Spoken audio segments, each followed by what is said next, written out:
Safari yangu ya ufugaji nilianza muda kutokea 2017 ndio rasmi niliingia kwenye ufugaji.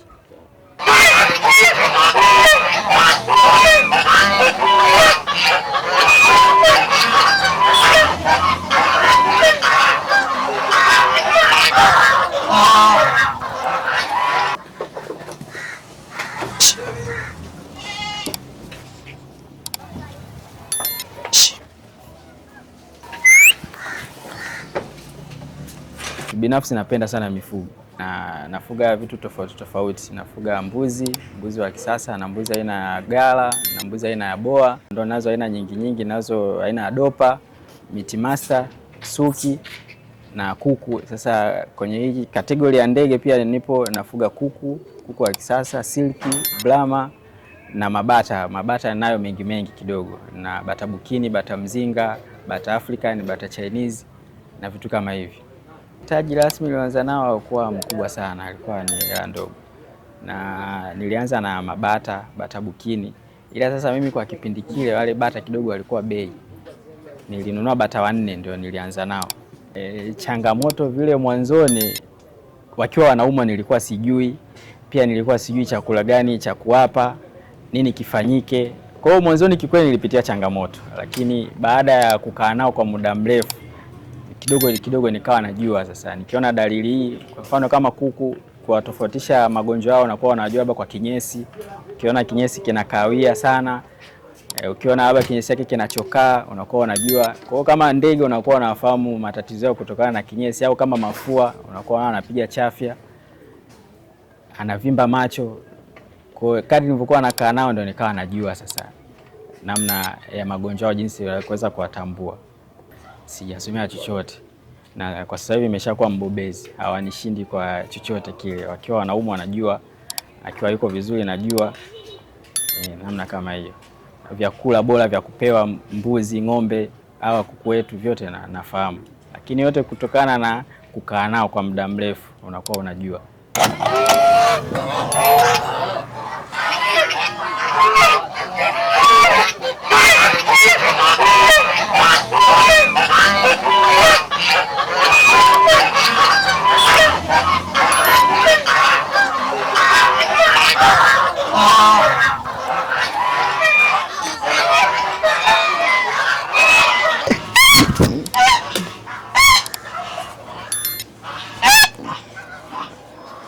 Hapa ni bata bukini. Sifa kubwa ya hawa bata ni walinzi wakali. Na ukali wao unakuaje, wanakuwa wana sense. Unaona, japokuwa wengine wanasema bata wanakimbiza chawi, wanakimbiza watu wabaya, sio kweli. Huyu bata hata yeye mwenyewe unamfuga anaweza kukubadilikia akakukimbiza akiwa analalia. Kwa hiyo hawa pia tunao wazuri sana. Sasa kama hawa mmoja ni shilingi 130,000.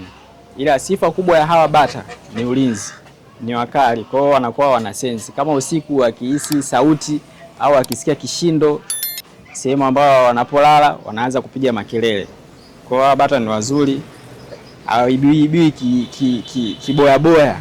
Ni bata wazuri sana. Unaona kama sisi hapa tumewaachia. Ukikamata mmoja tu, wengine wote wanapiga makelele. Wengine pia wanakuwa wana umoja sana hawa bata. Wana umoja kweli kweli. Kwa hiyo pia wapo. Bei ni shilingi 130,000 kwa kila mmoja. Rangi zote zipo. Wana rangi 3. Kuna wanaokuwa weupe kabisa kama huyu mweupe plain. Wengine wanakuwa weupe, wana mix na hizi color hii ya chocolate. Na wengine wanakuwa na hii chocolate mwili mzima. Kwa hiyo rangi zao pendwa ziko 3 tu. Madume na majike pia yapo. Karibuni sana.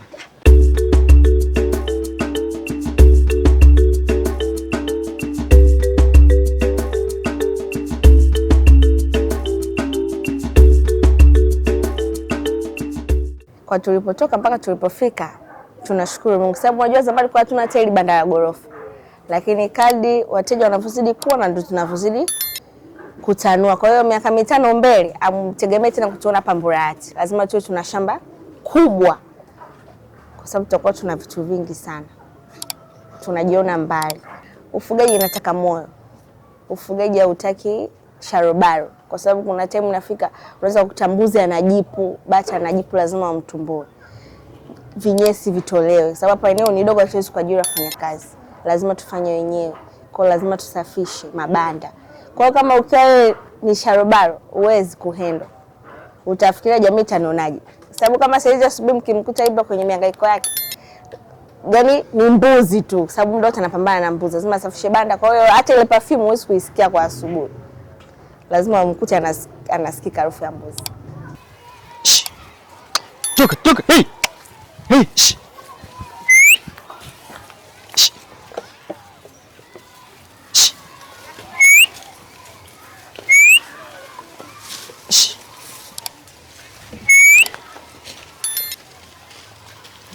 Kuna mbuzi nilikuwa nao hapa ni Gara, Isiolo.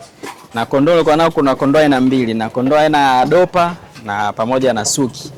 Suki kama huyu unamshika hapa ni Suki, mwenyewe anakuwa na mkia mpana hivi alafu kuna kimkia kinashuka. Dopa mwenyewe anakatwa mkia na manyoya yake anakuwa kama anajiviringisha hivi kama sufi. Kwa hiyo ndio kondoo na mbuzi tuliokuwa nao. Kama huyu hapa ni jike wa Dopa na tayari ameshapandwa na mimba. Sasa dume kama huyu ni dume wa Suki. Huyu ni dume wa Suki. Anakuwa na limkia likubwa hivi alafu kuna kimkia kinakuwa kinashuka hapa. Kwa hiyo sisi hili banda letu tumelekea hizi pallet kwa chini. Sababu ya kuweka hizi pallet ili wasiweze kuchafuka. Maana wakikaa chini sasa, maana chini hapa kuna tiles. Kwa hiyo kinyesi na mikojo inaweza kachafuka. Kwa hiyo akichafuka atatupa sisi kazi mara mbili kuwasafisha. Kwa hiyo tumejiongeza kuweka hizi pallet ili wakae vizuri. Sasa na kwa sababu hapa ni mjini na eneo lenyewe limekuwa ni finyu na tunapenda kufuga mbuzi wakiwa wengi huku, wakati wa usiku inakuwa joto sana. Tumejiongeza, kwa hiyo tumewekea na hichi kiyoyozi wakati wa usiku tunawafungulia hapo, tunawashia. Kwa hiyo kama unavyoona yeye anapopiga kazi, kwa hiyo itapiga upepo huku kote na wa huku watapata hewa safi na nzuri kabisa, na ambao watakao kaa kule nao inafika. Kwa hiyo tumejiongeza kwa staili hiyo, na yote hii ni kwa sababu ya mapenzi yetu na hawa mbuzi na ni ajira. Kwa hiyo tumeona tujiongeze. Kwa hiyo kama hapa usiku wengine tutawekea ngazi, watapanda, watakaa juu, wengine watakaa chini. Kwa hiyo wanakuwa na enjoy kabisa maisha, wanaenda vizuri. Na hapa kila baada ya siku 3 wakati tunatoa hii mbolea, tunawapa watu wanaolima. Tunagawaga bure tu, hatuuzi. Ufugaji kikweli una maslahi, unalipa.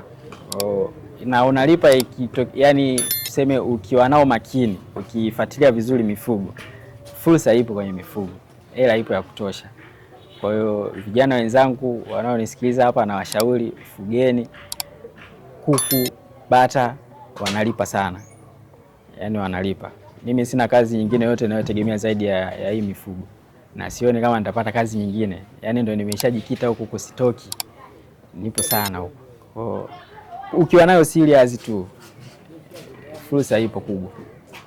Huyu ni dume wa mbuzi wa maziwa na kabila lake anaitwa Norwegian.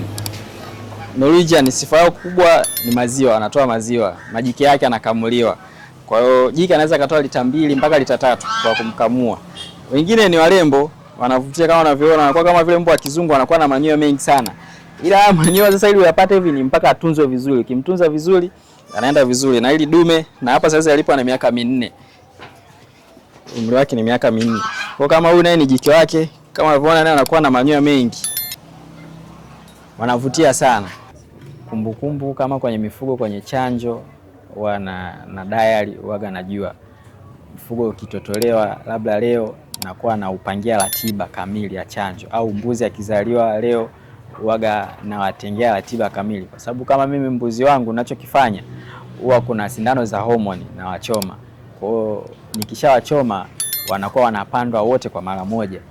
Kwa hiyo kwenye kuzaa wanakuwa watofautiani sana. Kwa hiyo kwenye kuzaa pale waga natenga kumbukumbu, yani na diary naandika siku ya chanjo, kuanzia chanjo ya kwanza mpaka chanjo ya mwisho. Na kuku pia ni hivyo hivyo. Mayai waga na kusanya naweka kwenye incubator.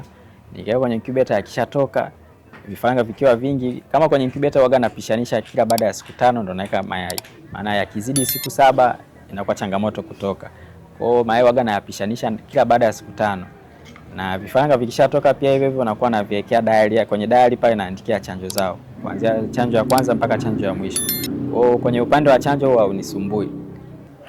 Masoko kwangu mwanzoni ilikuwa ni changamoto, lakini baada ya kujiongeza, maana nakaa na simu tu ndani, kusema unamsubiria mteja na kwa sio kweli. Kwa hiyo sasa unakuta mtu mwingine anataka mfugo lakini hajui anapata wapi. Na Sasa fursa niliyoichukua sasa, nikasema kwenye hii mitandao ya kijamii nijiongeze, nijitanue zaidi, niweze kupata masoko. Kiukweli mtandaoni masoko yapo ya kutosha. Kwa hiyo mimi wala sitegemeaji wateja wa kutokea huku mtaani. Kiukweli wateja hakuna, lakini wateja wengi nawapata kupitia mitandao ya kijamii, Instagram, TikTok, Facebook. Nikiposti huko napata wateja wa kutosha. Unakuta mtu mwingine anataka mfugo lakini hajui anautolea wapi au hajui anapata wapi. Kwa hiyo kwenye kuperuzi mtandao anaweza kukutana na peji yako, anacheki, anakutana na wewe, mnaweza kufanya biashara. Kwa hiyo mimi soko langu kikweli sasa hivi alinisumbua hata kidogo, na soko nalitegemea mtandaoni. Ndio wateja wengi nawatolea huko. Cha kuwashauri wa ndugu zangu kwenye upande wa mifugo, fursa ipo kubwa sana. Fursa ipo kubwa na bado uwanja huko mkubwa sana kwenye hiyo mifugo, maana watu wengi wanapenda kufuga. Kwa hiyo na washauri tu wawekeze, yani waweke nguvu nyingi sana kwenye mifugo. Kwa ambao hawajatambua bado mifugo ina fursa kubwa sana, wawekeze. Kuna watu wanataka wanastaafu, kwa hiyo wanajianzisha mafao yao pensheni kwenye ufugaji. Kwa hiyo fursa ni kubwa sana, wafuge, watapata hela nyingi sana kiukweli. Tunawakaribisha Ibra Farm mweze kupata vitu mbalimbali. Namba ya WhatsApp 0712 150 206. Instagram, Facebook, TikTok natumika jina la Ibra Farm. Kiandika tu hivyo utanipata hapo.